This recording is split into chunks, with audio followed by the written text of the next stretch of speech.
알아차림을 하고 난 뒤에 가래가 생겼어요.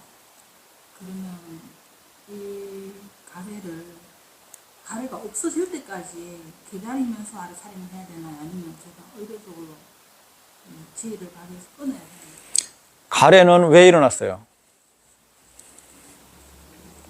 원하는 게 있으니까, 그거 아니면 어떤 대상이 부딪히니까 일어났어요. 예쁜 여자를 봤다든가, 그거 아니면 돈에 관계된 관점의 마음이 일어났다든가. 그죠? 아, 내가 저기다 투자했으면 지금 돈을 많이 벌었을 텐데. 이런 마음이 일어나잖아요. 그거 아니면 좋은 물건을 봤을 때, 아우, 저거 내가 갖고 싶었던 물건인데, 대상이 부딪히니까 일어나죠. 실질적인 가래는 왜 일어나냐면, 기본 바탕에 알던 모르던 무명이 있어요.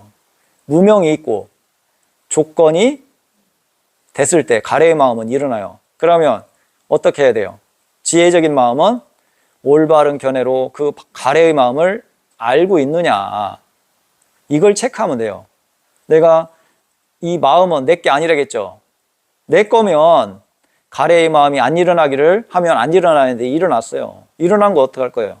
올바른 견해로 알아차림하면 돼요. 그러면 어떻게 하면 사라져요? 사라질 때 되면 사라져요. 그게 이치예요. 사라질 때까지 그냥 올바른 견해로 알면 돼요. 알고 그냥 기다려. 예, 그죠. 예. 그러고 거기서 좀 더 발전한다면 어떻게 하면 되냐면, 가래의 마음에 대해서 좀 더 이해할 수 있을까? 이런 마음가짐으로 접근한다면, 그 가래의 마음을 내가 일으킨 거예요? 조건이 돼갖고 일어난 거예요. 조건이 됐고 일어난 거죠. 어차피 일어난 거죠. 그러면 그것을 지혜롭게 바라본다면 거기서 지혜를 성장시킬 수 있겠죠. 예, 가래에 대해서 이해도가 더 생길 거 아니에요. 어차피 일어난 거, 내가 일으키고 싶은 것도 아니었는데 일어났어요. 화가 어차피 일어난 거, 화가 사라져야지 하면 사라져요? 안 사라져요. 그러니까 화가 일어나면 화에 대해서 바라볼 수 있다면 화에 대해서 좀 더 이해할 수 있을까? 화의 성질에 대해서 좀 더 이해할 수 있을까? 그러면 화가 어떻게 돼요? 대상으로 변화하겠죠. 그러면 대상이기 때문에, 나의 화가 아니기 때문에 또 빨리 사라질 거고, 화에 대한 이해도도 일어날 거고. 어차피 지혜를 성장시키는 게 목적이에요. 사라질 때 되면 사라져요. 배고픈 건 어떻게 하면 사라져요? 밥을 먹으면 사라져요. 밥을 안 먹으면 어떻게 돼요? 계속 배고파요. 그게 이치예요. 배가 고프다고 해갖고, 배가 안 고프기를 한다고 해갖고 사라져요? 안 사라져요. 원인을 바꿔주면, 조건을 만들어주면 사라져요. 그게 이치예요. 그러나 그런 가래적인 마음은 기본 바탕이 무명이 있어요. 무명은 몰라요, 우리가. 몰라요, 무명은. 그렇기 때문에 무명이에요. 알면 무명이라고 안 하지.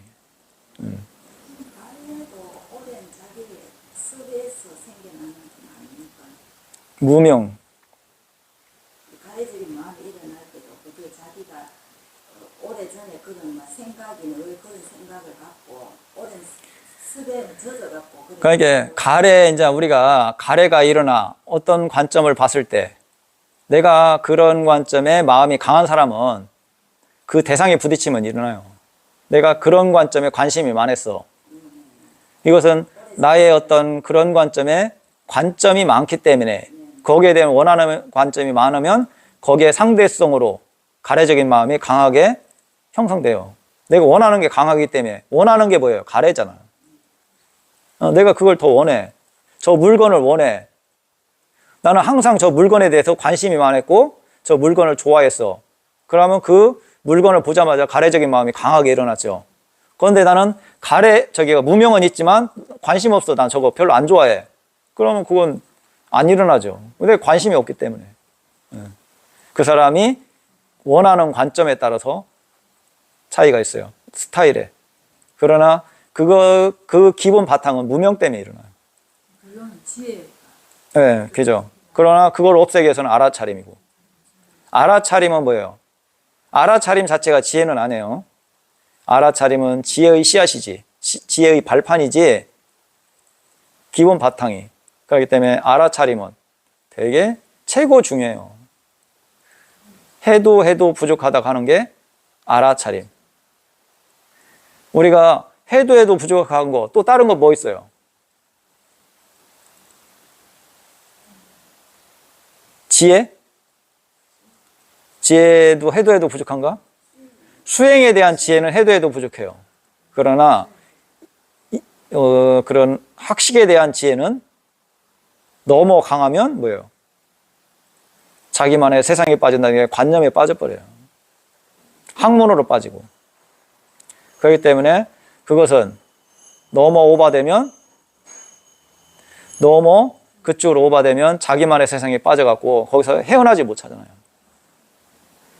그것은 어느 정도 너무 없으면, 이해도가 없는데 어떻게 하겠어요? 너무 없으면 안 되지만 너무 그쪽으로 깊으면, 너무 깊으면 뭐예요? 돌아버려요. 돌아. 적당히 해야지. 그러나 알아차림은 해도 부족하다. 알아차림의 지혜는 해도 부족한 거예요.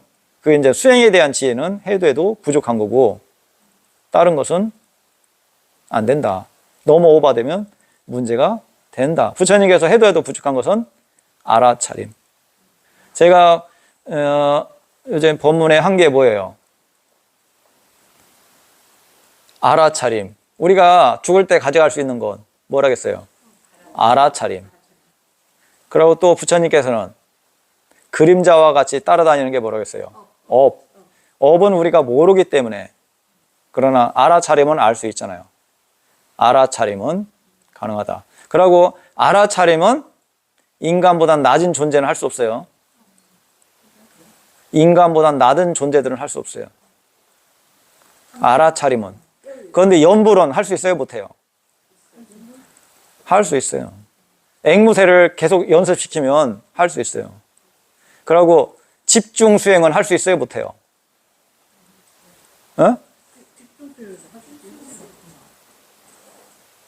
앵무새가 집중 수행 할 수 있어요? 그런데 저기는 할 수 있잖아요. 고양이가 쥐잡듯이. 고양이가 쥐를 잡으려면 집중해야 돼요. 한눈 팔지 않고 쥐 구멍만 바라보고 쥐가 나올 때까지 집중하고 있어야 돼요. 그러니까 집중이라든가 이런 관점은 다른 존재도 할 수 있지만, 알아차림은 사람 밑에는 할 수가 없어요. 사람 이상으로 태어났으면 몰라도 알아차림은 아주 쉽지 않아요. 그만큼 사람 몸을 받았을 때 하지 못하면 다른 존재는 할 수가 없어요. 그렇기 때문에 지금 이 알아차림 수행을 만났을 때 하지 않으면 다음은 없어요. 어떻게 할 거예요? 이 귀함을. 사람도 이 알아차림을 이해를 못하는 사람들도 많은데, 이것은 사람으로 태어나갖고 할 수가 있는 거지 그 밑에 존재들은 할 수가 없어요. 그렇기 때문에 이것은 되게 수수한 법이에요.